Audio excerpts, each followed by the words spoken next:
Madam President, The Assistant Democratic Leader. I ask consent to speak in morning business.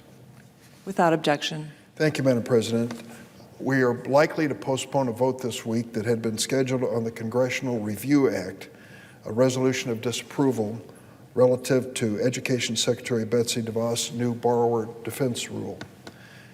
I'd like to explain the background behind this procedure, and though it's likely that it'll be postponed until after our one-week presidential birthday recess, I still think members should reflect on the importance of this measure. In 1992, Congress added a provision to the Higher Education Act that allowed student borrowers who were defrauded by their schools to have their federal student loans discharged. Here's what it boiled down to. The federal government recognizes the accreditation of colleges and universities. With that recognition, those colleges and universities can offer federal loans to the students who attend. So there is a partnership that begins this process and this relationship. And the partnership is a seal of approval by the federal government, then the authorization of federal loans. What we found was that some of the institutions that were given permission to authorize federal student loans for those attending their institutions, in fact, were lying to the students. So the students were in a situation where they incurred a debt in student loans for promises made by a college and university, which turned out to be false. And we said under the law that's not fair to the student and the student's family.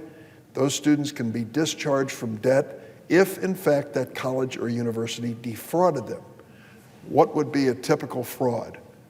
To invite students to enroll in your college with the promise that the courses they take in that college would be transferable, the credits transferable to another school, and it turns out it's a lie.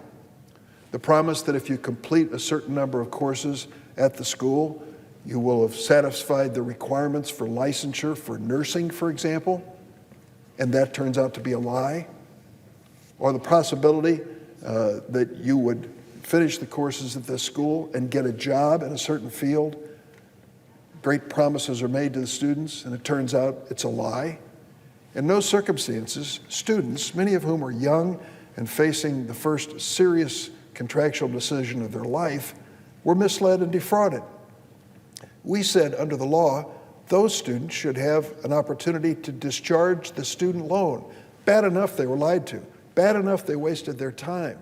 Bad enough they had a college experience which didn't make life better for them. But to be saddled with a debt because that school lied to you, defrauded you, is unacceptable. Now that's called borrower defense. Under President Obama, we found many schools, almost exclusively for-profit colleges and universities, like Corinthian and ITT and others, that lied to students about what their experience would be if they went to school there. And so those students, saddled with the debt, having been lied to, went to the Department of Education to at least have some of that debt discharged. There was some success in that. But then came the new president. President Trump, with his Secretary of Education, Betsy DeVos, took a much different point of view and ignored the appeals of these students for discharge of their student loans. And so they started stacking up. 230,000 students across the United States who were looking for this borrower defense relief from their student loans after having been lied to and defrauded by these colleges and universities, just found no response whatsoever from the Trump administration and from Education Secretary DeVos. As a consequence, they've asked members of Congress to intervene, and we tried with no success. And then Secretary DeVos took this decisive step in changing the rules for these students. And Madam President, you know what she said? She said to these students, now and in the future, if you want relief from the student debt for being defrauded, prove your case, lawyer up, get your lawyer, and let's have a hearing. Well, understand these students, young to start with, in debt to start with, are not likely to turn around and hire a lawyer to prove up whether or not Corinthian, in its catalogs or representations to students, for example, misrepresented the education that they were offering. Under the previous administration, that could be established in evidence, and all the students affected by it could use that evidence.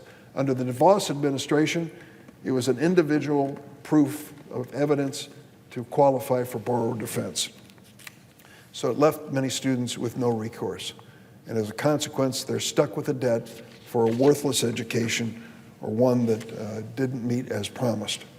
More than 223,000 of these claims are pending before the department. Many have been waiting for years.